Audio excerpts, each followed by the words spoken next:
세상에 떠도는 기묘한 괴담들. 첫 번째 이야기. 부모님이 상갓집 갔을 때 혼자서 실제로 겪었던 실화괴담. 부모님은 멀리 상갓집으로 가셔서 다음 날이 되어야 돌아오신다고 하셨죠. 그래서 저는 오랜만에 찾아온 자유를 마음껏 즐기기 위해 컴퓨터를 켜고 게임을 시작했습니다. 모처럼 찾아온 이 기회에도 불구하고 계속해서 게임이 막혔고, 그로 인해 저는 짜증이 나서 게임을 신경질적으로 종료해버렸습니다. 그때 시간은 이미 새벽 3시경이었어요.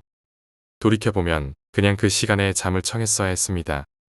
하지만 마치 컴퓨터에 한이 맺혔는지 잠자기엔 아깝다는 생각이 들어 인터넷을 떠돌기 시작했습니다. 그러다 어느 공포 게시판에 정착하게 되었습니다. 지금도 믿고 싶진 않지만 사실 저는 귀신을 믿지 않았습니다. 어떤 종교도 없었고 귀신은 단지 정신이 나간 사람들만 보는 화상이라고 굳게 믿고 있었죠. 그래서 공포 게시판은 단지 잠시 즐기는 유의로 시작했습니다. 그날 새벽은 정말 조용했습니다. 바깥에서는 바람 한 점 불지 않았고 컴퓨터가 돌아가는 소리와 가끔 마우스가 딸깍대는 소리만 들렸습니다. 그 조용한 가운데 저는 그들의 믿을 수 없는, 아니 거짓말이라고 단정 지은 이야기에 서서히 집중하기 시작했습니다. 솔직히 귀신을 믿지 않더라도 그런 글들을 보면 무섭습니다. 자꾸만 읽다 보니 사실일지도 모른다는 생각이 들었습니다. 저는 그저 유의로 시작했던 글 읽기에 점점 빠져들었습니다. 몸 전체가 긴장하고 감각이 칼날처럼 곤두서기 시작했습니다. 새벽에 어울리지 않을 정도로. 그렇게 한참을 빠져 있을 때였습니다. 분명히 제 왼쪽 귀로 누군가의 귓속말을 들었습니다. 무슨 말인지 전혀 알 수 없었지만 한껏 예민해진 귀로 느껴지는 그것은 분명 귓속말이었습니다. 나는 흠칫 놀라 주변을 두리번거렸지만 방 안에는 아무것도 없었습니다. 이어지는 것은 귀였습니다. 눈으로는 알 수 없는 존재의 존재를 확인하지 못했기에 모든 감각이 귀로 쏠렸습니다. 조용했던 넓은 안방은 더욱 조용해졌습니다. 이 방에 켜진 형광등의 작은 소리가 커다란 공간을 가득 메우고 있었습니다. 숨과 움직임을 모두 멈추고 온 신경을 귀로 집중했습니다. 그리고 무언가 매우 낯선 소리를 잡을 수 있었습니다. 손으로 물건을 쓸어 담을 때 나는 소리 같기도 했고 나뭇잎이 바람에 흔들리는 소리 같기도 했습니다. 그러나 사실 어느 것도 정답이 없었습니다. 생전 처음 들어보는 소리였으니까. 그 소리는 몇 초 동안 이어지다가 사라졌습니다. 나는 참았던 숨을 내쉬었습니다. 그것은 분명히 나뭇잎에 바람이 스치는 소리라고 생각했습니다. 긴장했던 몸이 조금은 누그러졌습니다. 다시 컴퓨터로 돌아가려고 했을 때 저는 몸이 떨리고 있었습니다. 무서워서 떠는 것이 아니라고 애써 변명을 하고 있을 때 문득 깨달았습니다. 지금은 겨울입니다. 나뭇잎 소리 같은 것이 날 리가 없습니다. 가지가 스치는 소리였을까요? 하지만 10년을 넘게 산 이 동네에서 가지가 얇은 버드나무를 본 적이 없습니다. 동네에는 모두 굵직한 나무들 뿐이었습니다. 그리고 처음으로 굳게 닫힌 방문 바깥에 무언가 있을지도 모른다는 생각이 들었습니다. 컴퓨터와 방문이 가까운 위치에 있었기에 나는 방문 틈 사이로 손을 가져다 대었습니다. 바깥으로부터 기분 나쁜 한기가 손으로 전해져 왔습니다. 불안감은 점점 커져만 갔습니다. 다시 온몸에 감각이 벌떼처럼 일어나 아우성쳤습니다. 부들부들 떨다가 문득 화가 났습니다. 바보같이 내가 왜 이러고 있는 거지? 그렇습니다. 언제나 그랬었습니다. 어릴 적부터 언제나 이불 속에서 두려움에 떨다가 과감하게 확인해보면 방 안에 귀신이나 드라큘라, 유령 따위는 없었다는 것을 나는 경험으로 알고 있었습니다. 그 생각이 들자마자 나는 일어나서 주저없이 과감하게 방문을 열어젖혔습니다. 순간 시간이 정지한 듯 했습니다. 온몸이 딱딱하게 굳었고 다리는 힘이 풀려 주저앉으려는 것을 간신히 지탱했습니다. 그때 머리 쪽은 아주 난리가 났던 것 같습니다. 말로만 듣던 공황 상태가 아니었을까 생각될 정도로 판단 능력을 상실한 나의 머리는 그저 눈앞의 정보를 받아들이는 장식품에 불과했습니다. 나는 드디어 2m 정도 떨어진 곳에서 괴상한 무언가를 보고야 말았습니다. 처음 시선이 간 곳이 그것의 발이었습니다. 피부색이라기보다는 거의 보라색에 가까운 거칠고 창백한 발이었습니다. 그것의 발가락으로 시선이 집중되는 데는 아마 1초도 걸리지 않았을 것입니다. 그 시간이 어찌나 길게 느껴지던지 모든 게 정말 슬로우 모션 같았습니다. 그것의 발톱은 발가락에 겨우 뿌리만 박힌 채 들어 올려져 있었습니다. 피는 흉측하게 말라붙어 이미 붉은 빛을 상실한 채 새까맣게 보였습니다. 그리고 그것은 내 시선이 머물자 그 발가락을 서서히 오므렸다 폈다 오므렸다 폈다 하고 있었습니다. 그렇습니다. 아까 들었던 그 소리는 그것의 발가락과 마룻바닥 사이에서 나는 소리였습니다. 어느새 온몸을 부들부들 떨고 있었습니다. 나는 시력이 아주 나빠 작은 안경을 썼기 때문에 아래 위로 시야가 넓지 않았습니다. 나는 온몸을 떨면서 위쪽으로 시선을 옮겼습니다. 그리고 그것의 얼굴을 보았을 때 그것의 흰자뿐인 눈과 마주쳤습니다. 헛소리밖에 나지 않았습니다. 나는 미친 듯이 몸이 움직이며 뒤로 엉덩방아를 찢었습니다. 그리고 발로 차서 문을 닫았습니다. 그 상태로 벌벌 떨면서 앉아있다가 벌떡 일어나서 문을 잠그고 방구석에 쭈그려 앉았습니다. 미친 듯이 떨었음은 물론이었습니다. 그 상태에서 나는 거친 심장 소리와 멍한 소리밖에 들을 수 없었습니다. 긴장 상태가 아닌 공황 상태에서는 모든 감각들이 죽어버린 듯했습니다. 그렇게 몇 분을 앉아 있었을까? 알 수 없는 소리는 더 이상 들리지 않았습니다. 그러나 도저히 문을 열 수가 없었습니다. 그날 밤 나는 동이 환하게 틀 때까지 방에서 나올 수 없었습니다. 그리고 그 이후로 귀신의 존재를 철석같이 믿게 되었음은 물론입니다. 두 번째 이야기, 사라진 선생님. 그때 고등학생이었던 나는 어쩌다 보니 학교에 늦게까지 남게 됐어. 나가려고 보니 벌써 깊은 밤이 되어 있었지. 학교 건물 밖으로 나가려고 했는데 모든 출입문이 잠겨 있었어. 긴장한 상태로 학교 안을 두리번거렸어. 한 치 앞도 보이지 않는 깜깜한 복도는 마치 곧 귀신이라도 나타날 것만 같았지. 그렇게 30분 정도를 헤매다가 갑자기 뒤에서 내 이름을 부르는 소리가 들렸어. 뒤돌아보니 우리 학교 선생님이 계셨어. 선생님은 나에게 늦게까지 학교에 남아서 뭐 하냐고 물으셨고, 나는 출입구가 다 잠겨 있어서 나갈 수가 없다고 말씀드렸어. 그러자 선생님은 열려있는 곳이 있다며 따라오라고 하셨지. 그렇게 선생님을 따라갔는데 선생님이 말씀하신 열려있는 곳은 창문이었어. 선생님은 창문으로 밖으로 나가라고 하셨고 선생님도 그쪽으로 나가신다고 하셨어. 나의 다리는 이미 창문을 넘었고 바로 뛰어내릴 찰나였어. 그 순간 뒤에서 경비 아저씨가 불빛을 비추시며 놀란 목소리로 나를 막으셨어. 경비 아저씨는 나에게 왜 이 늦은 시각에 여기 있냐고 물으셨고 나는 사정을 설명하며 창문이 유일하게 열려있는 곳이라고 선생님이 그렇게 말씀하셨다고 답했어. 경비 아저씨는 내가 뛰어내릴 뻔했던 곳이 가파르고 높은 언덕이라고 설명해 주셨어.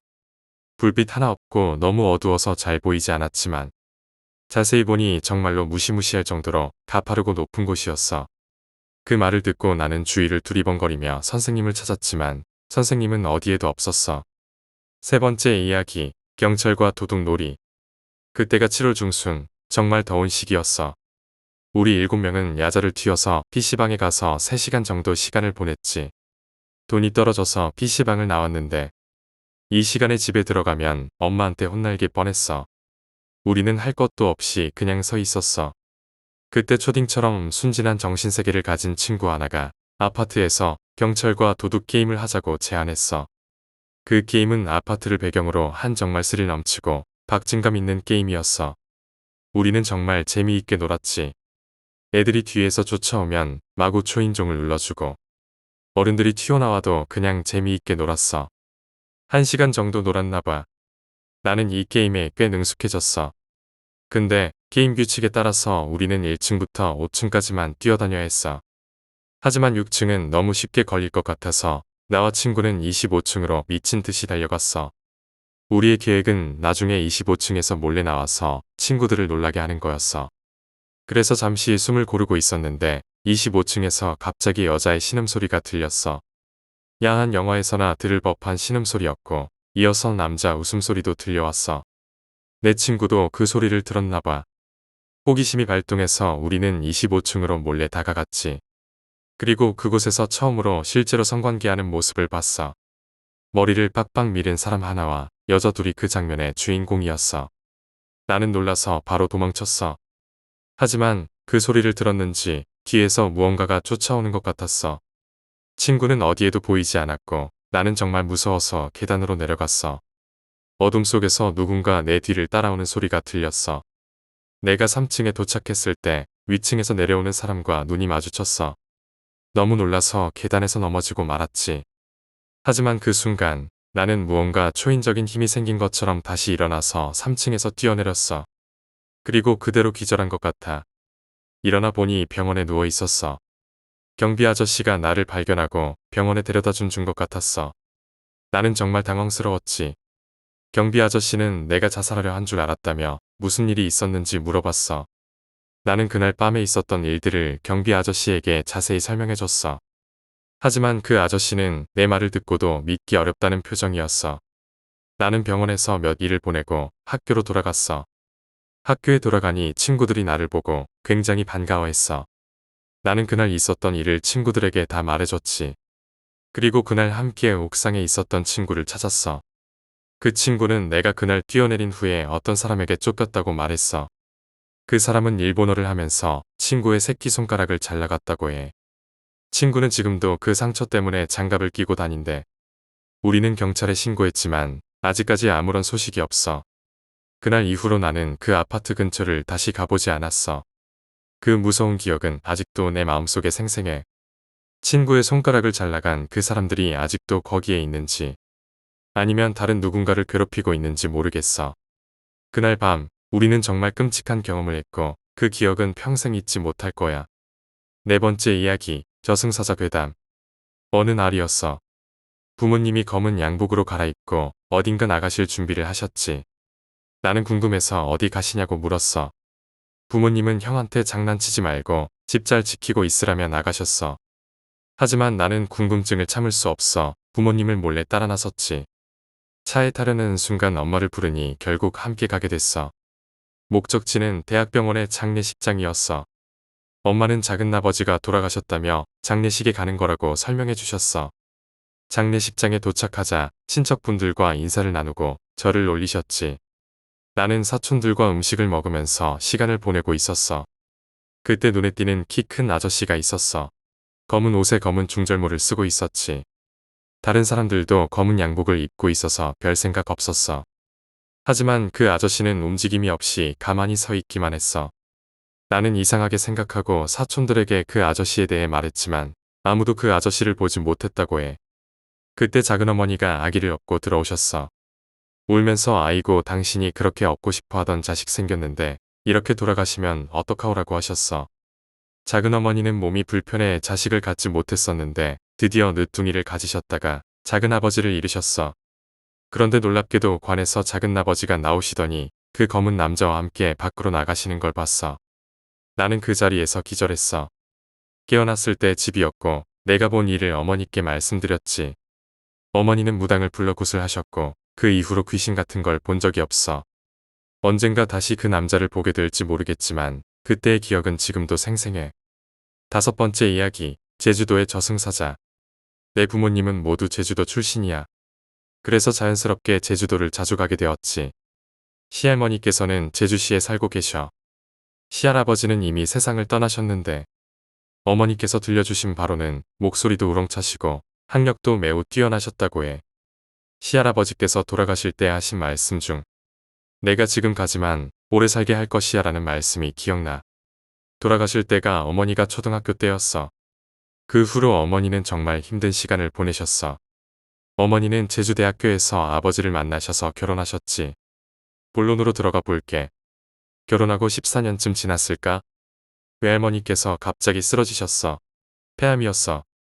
그래서 시할머니는 서울병원으로 오셨고 어머니는 병간호를 위해 계속 우리 곁을 떠나 계셨지. 어느 날 할머니께서 잠에서 깨셨어. 꿈속에서 키가 한 190cm 정도 되는 사람이 검은 갓을 쓰고 창백한 얼굴로 할머니를 부르는 거야. 그 사람은 아마 저승사자였을 거야. 할머니를 이상한 숲속으로 데리고 가더니 두 갈래 길이 나타났어. 그리고 그 길이 갈라지는 곳에 높은 언덕이 있었어. 저승사자가 이제 너의 수명은 끝났으니 나와 함께 가자라고 말하더니 할머니는 그 말을 듣고 따라가려 했어. 그런데 언덕 위에 시할아버지와 다른 키 큰 사람 두 명이 서 있었어. 그들은 그곳으로 가지마. 저기 울퉁불퉁한 길로 돌아서 가라고 말하더라고. 할머니는 그 말을 듣고 저승사자를 보니 저승사자가 웃으면서 다른 길로 걸어가. 할머니는 울퉁불퉁한 길을 걸어갔어. 그 길의 끝에는 이상한 굴이 있었고 그곳을 지나면 다른 길이 이어져 있었어. 그 길로 가니 벌거벗은 사람들이 한 줄로 이어져 있었고 이상한 강을 건너고 있었어. 할머니는 큰 굴을 지나 밝은 빛이 보이는 곳까지 갔어. 그리고 깨어나니 응급실이었어.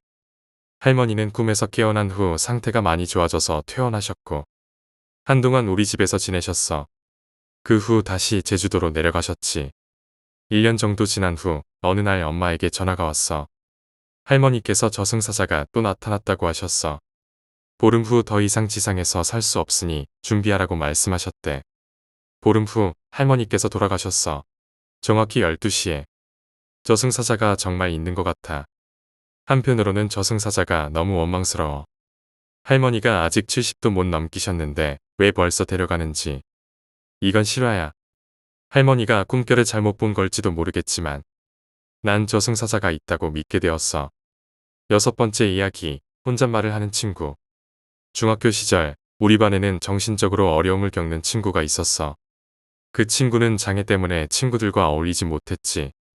어릴 때는 장애에 대해 이해하는 마음보다는 어느 정도 거부감을 느꼈던 것 같아. 그 친구는 항상 혼자 다녔고 항상 시끄러웠어.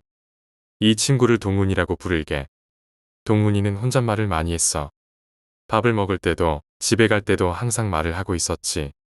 누구와 대화를 하는 것 같았지만 그 내용은 별로 관심이 가지 않았어. 그저 혼잣말하는 것 자체가 재미있어서 나는 동훈이 뒤를 졸졸 따라다녔지. 어느 날 학교에서 봉사활동으로 학생부에서 동훈이네 집을 방문했어. 집을 치우고 목욕을 시키는 등의 활동을 했지. 나는 학생부가 아니어서 참여하지 않았는데 그날 그 집에 갔던 친구가 이야기해 준 거야. 동훈이네 집은 의외로 넓고 깨끗한 빌라였어. 부모님도 모두 일하시는 평범한 가정이었지. 내 친구는 동훈이 방을 청소하다가 일기를 발견했어. 일기를 읽는 것은 나쁜 짓이지만 호기심이 이겨서 읽어봤다고 해. 일기 내용 중 기억나는 부분은 이래.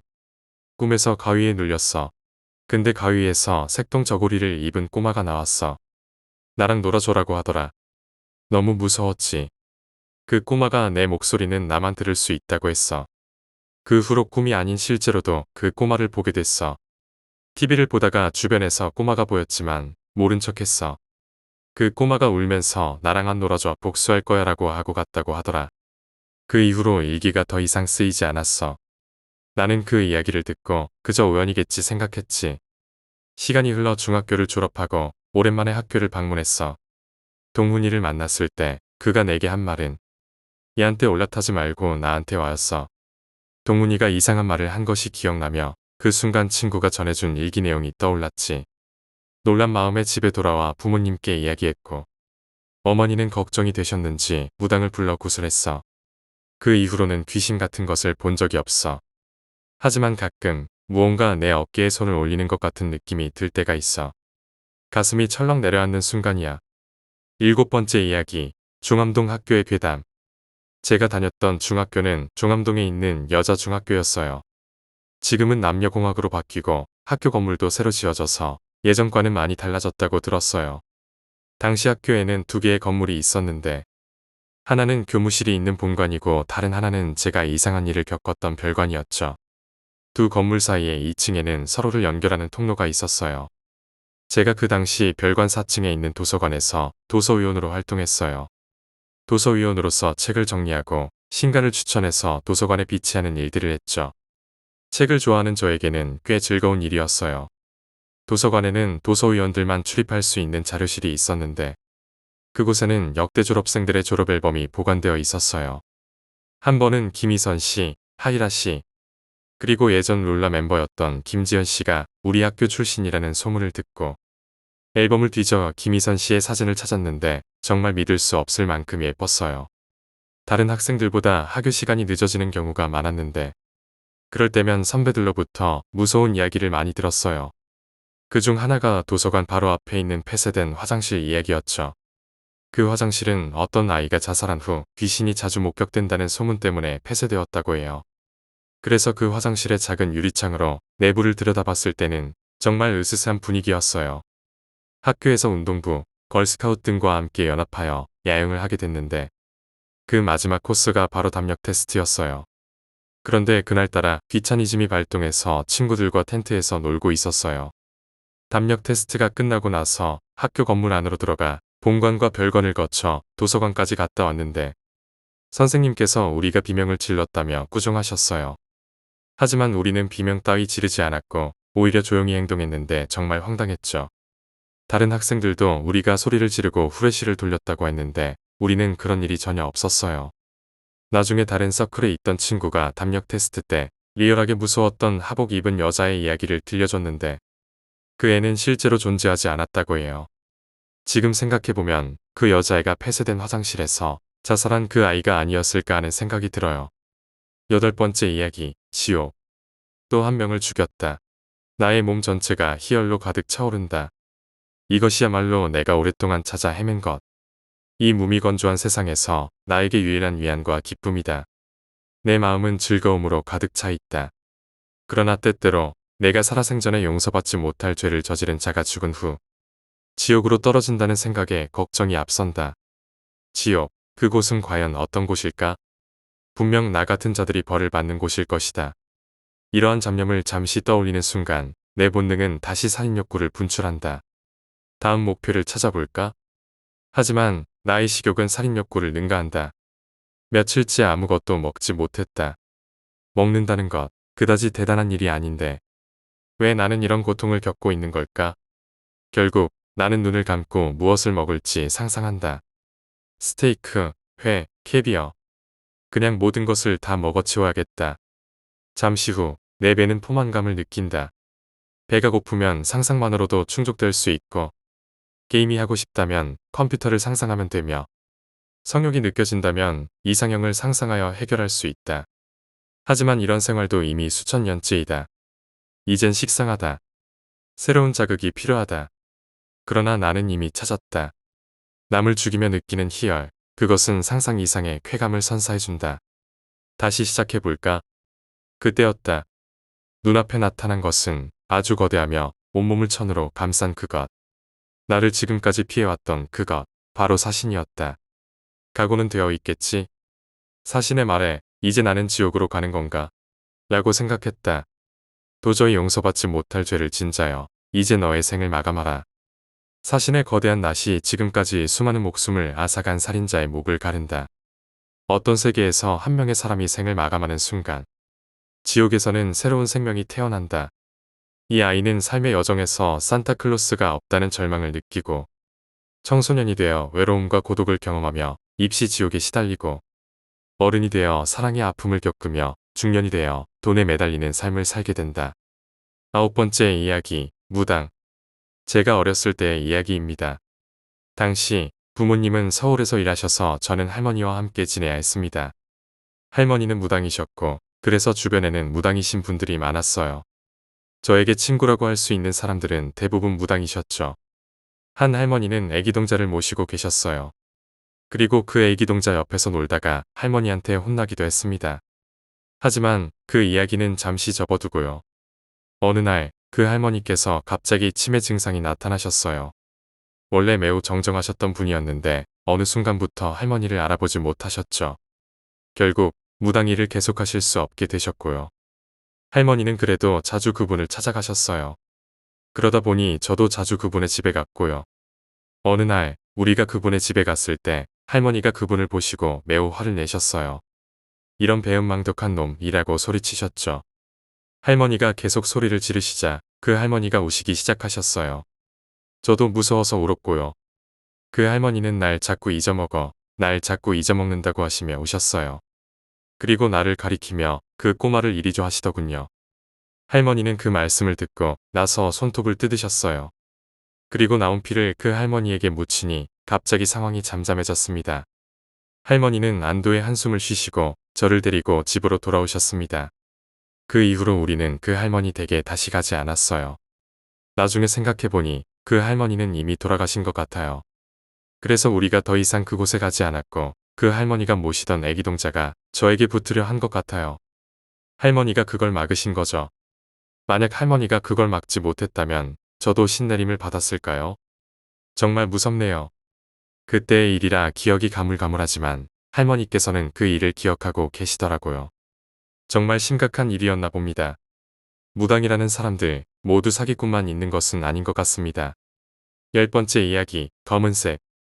제가 초등학교 때의 일입니다. 체육 시간에는 줄넘기가, 음악 시간에는 리코더와 멜로디언이 주된 도구였죠. 저는 당시 체육과 음악 시간 모두를 싫어했습니다. 리코더나 멜로디언을 다룰 줄 몰라서 그 시간들이 특히 싫었어요. 때로는 일부러 악기를 가져가지 않고 맞거나 혼나는 것을 선택하기도 했습니다. 그런 어느 날 음악 선생님이 멜로디언을 꼭 가져오라고 하셨어요. 만약 가져오지 않는 학생이 있다면 교무실로 가야 한다고 엄포를 놓으셨죠. 싫었지만 결국 저는 2학년 때 삼촌이 사주셨던 거의 새 것 같은 멜로디언을 꺼내어 먼지를 닦아내야 했습니다. 음악 시간 당일 저희 반 친구들과 재미있게 이야기하다가 친구의 새 멜로디언 이야기로 화제가 넘어갔어요. 친구는 자신의 핑크색 멜로디언을 자랑스럽게 보여주었고 다른 친구들도 자신의 멜로디언에 대해 이야기했습니다. 그때 저도 제 멜로디언을 꺼내 보여주기로 마음먹었습니다. 하지만 멜로디언 상자를 열었을 때 전날 밤에는 보이지 않았던 검은색 바퀴벌레가 멜로디언 옆에서 더듬이를 움직이고 있었어요. 저는 벌레를 끔찍히도 싫어하지만 그 순간에는 놀란 척도 하지 않고 상자를 닫아버렸습니다. 친구들의 궁금증에도 불구하고 그 상황을 웃으며 넘겼죠. 쉬는 시간에 멜로디언을 들고 화장실로 가서 바퀴벌레를 처리하기로 결심했습니다. 멜로디언을 들고 화장실에 들어가는 것은 이상한 일이었지만 남자애들의 놀림과 여자애들의 궁금증에도 불구하고 결국 화장실까지 갔습니다. 하지만 바퀴벌레는 보이지 않았고 저는 그저 멜로디언을 가지고 음악실로 향했습니다. 음악 시간에 선생님이 한 명씩 노래를 부르라고 하셨을 때 저는 립싱크를 할 계획이었지만 아는 노래라면 불러보자는 생각으로 반짝반짝 작은 별을 불렀습니다. 그런데 멜로디언을 부는 도중 호스 끝에 뭔가 검은색이 보였어요. 바퀴벌레였습니다. 난리를 칠 수도 있었지만 학교 생활을 평탄하게 이어가고 싶어서 그냥 무시하기로 했습니다. 하지만 점심시간에 물을 마시다가 입에 걸린 뭔가를 뱉어내니 바퀴벌레의 뒷다리 같은 것이 보였습니다. 그 순간을 제대로 기억하지는 못하지만 그 뒤로 리코더와 멜로디언을 다시는 손대지 않게 되었습니다. 11번째 이야기, 버스.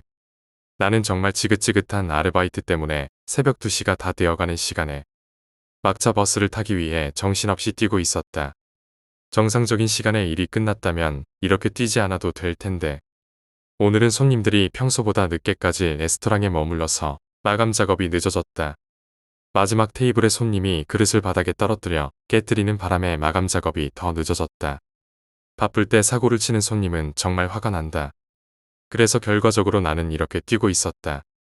시간을 확인해보니 1시 53분.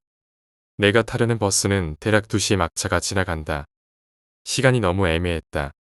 죽어라 뛰고 있는데 저 앞에 버스 정류장이 보이고 내가 타야 하는 108번 버스가 정류장을 뒤로하고 떠나가는 것도 보였다. 뛰느라 숨이 차고 눈앞에서 버스를 놓쳐 욕이 절로 나왔다. 버스를 타고 1시간 가야 집에 도착하는데 이 버스가 막차라면 찜질방이나 PC방에서 밤을 새야 한다. 가난한 인생에 쓸데없는 지출은 피하고 싶었다. 휴대폰을 들고 전화를 걸었다. 시내버스 정보 안내입니다. 시내버스 운행 정보를 안내받으시려면 숫자 7과 정류장 고유번호를 눌러주세요. 휴대폰 너머로 들려오는 목소리. 매일 아르바이트 끝나고 듣는 목소리다. 하지만 오늘따라 예감이 좋지 않았다. 선택하신 정류장은 신방학 사거리입니다. 원하시는 시내버스의 노선 번호를 눌러주세요. 제발 막차가 있기를. 선택하신 108번 버스는 운행 예정인 버스가 없습니다. 화가 나서 숨이 거칠어졌다. 알바가 문제였다. 처음 친구가 소개해줄 때 신나서 받아들인 내가 바보였다. 일 자체는 힘들지 않았지만 밤 늦게 끝나고 시급도 적었다. 그런데 버스가 정류장에 섰다. 나는 망설임 없이 버스에 올랐다. 운 좋게 자리도 있어 편하게 앉을 수 있었다. 알바 때문에 생긴 나쁜 기분은 이제 사라졌다. 하지만 자리에 앉자마자 졸음이 몰려왔다. 버스를 타면 잘 자는 성격이라 저항하지 않고 몸을 의자에 맡겼다. 잠깐 눈을 뜨고 보니 아파트 숲이 보였다. 아저씨, 잠깐만요. 저 내릴게요. 버스가 멈추고 나는 내렸다. 하마터면 종점까지 갈 뻔했네. 이상한 점은 버스 안에 사람들이 모두 머리를 숙이고 잠들어 있었고 버스 기사조차 존재감이 없었다는 것이었다. 이런 날도 있지 하고 생각하며 집으로 돌아갔다. 그런데 다음 날 라디오 뉴스에서는 새벽에 귀가하던 사람들이 한꺼번에 실종됐다는 뉴스가 나왔다. 실종된 이들은 모두 경기도 양주에 사는 사람들이었고 모두 108번 버스를 타고 있었다고 한다. 경찰은 대규모 인신매매단의 소행으로 보고 수사 중이라고 했다. 다음날 아르바이트를 하러 가는 길 나는 다시 뛰어야 했다. 전날의 불안함과 긴장감은 사라지고 몸은 느슨해졌다. 하지만 뉴스에서 들은 실종 사건이 마음 한편을 차지하고 있었다. 버스를 타고 가는 동안 사람들은 여전히 잠에 빠져 있었고 나는 불안해졌다. 하지만 피곤함이 앞서 잠이 들었다. 다음 날 아침 라디오 뉴스에서는 또 다른 실종 사건이 보도됐다. 이번에도 모두 108번 버스를 타고 있던 사람들이었다. 나는 충격을 받았다. 내가 탔던 그 버스, 그리고 그 실종된 사람들. 나는 무슨 큰일에 휘말린 건가?